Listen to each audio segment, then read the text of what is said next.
आज की कविता है बगलों के पंख। कवि है उमाशंकर जोशी। तो आइए बच्चों, हम इस कविता की व्याख्या कर लेते हैं। नभ में पाती बंधे बगलों के पंख, नभ आकाश पाती बंद पंक्तिबद्ध, चुराए लिए जाती वे मेरी आँखें, कजरारे बादलों की छाई नभ छाया, कजरारे काजल के समान काले, नभ आकाश तैरती सांझ की सतीज श्वेत काया, सांझ शाम या संध्या, सतेज चमकीला या उज्जवल, श्वेत सफ़ेद, काया त्वचा या शरीर, होले होले जाती मुझे बांध निज माया से, होले होले धीरे धीरे, निज अपनी माया प्रभाव या जादू, उसे कोई तनिक रोक रखो, वह तो चुराए लिए जाती मेरी आँखें, नभ में पाती बंधी बगलों की पाँखें। पाँखें पंख।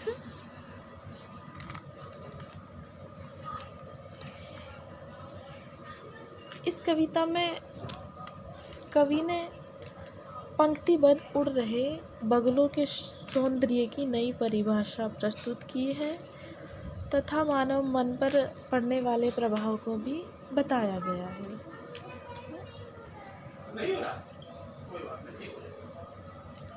तो व्याख्या देख लेते हैं। नभ में पाती बंधे बगलों के पंख। कवि आकाश में छाए काले काले बादलों में पंक्तियां बनाकर उड़ते हुए बगलों के सुंदर सुंदर पंखों को देखते हैं और कहते हैं, चुराए लिए जाती हुई मेरी आँखें, कि आकाश में पंक्तिबद्ध बगलों को उड़ते हुए एकटक मैं देख रहा हूँ और यह दृश्य मेरी आँखों को चुरा करके ले जा रहा है। आँखें चुरा करके ले जाना मतलब किसी और दृश्य को ना देख पाना। कजरारे बादलों की छाई नभ छाया, कि जो आकाश में काले काले बादलों की छाया छाई हुई है, वह तैरती सांझ की सतेज श्वेत काया, वह शाम के समय संध्या के समय चमकीली सफ़ेद काया उन पर तैरती हुई प्रतीत हो रही है और यह दृश्य ऐसा लग रहा है, होले होले जाती मुझे बांध निज माया से।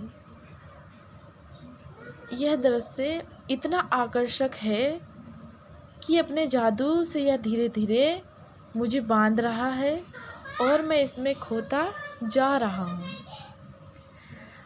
उसे कोई तनिक रोक रखो, वह तो चुराए लिए जाती मेरी आँखें, नभ में पाती बंधे बगलों की पाँखें।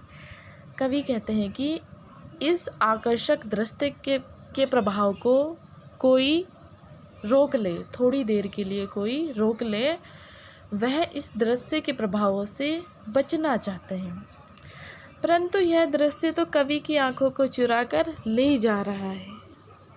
आकाश में उड़ते बगलों की जो पंक्ति है, उनके पंखों में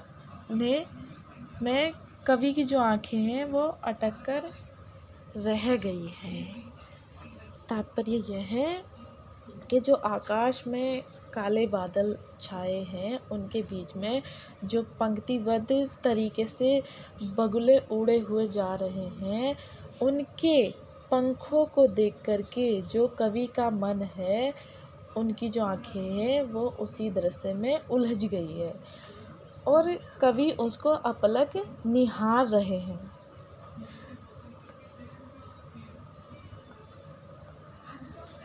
और जो ये दृश्य हैं वो कवि को प्रभावित कर रहा है।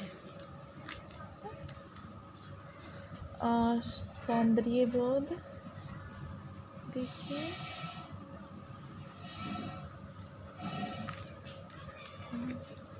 सौंदर्य का जो बगलों की जो पंक्तियाँ है, पंक्तिबद्ध तरीके से उड़ रहे हैं, उसके सौंदर्य का चित्रात्मक वर्णन कवि ने किया है। होले होले में पुनरुक्ति प्रकाश अलंकार है और ये देशज शब्द भी है। पंख आँखें चुराते हैं, इसमें मानवीकरण है। भाषा सरल सहज है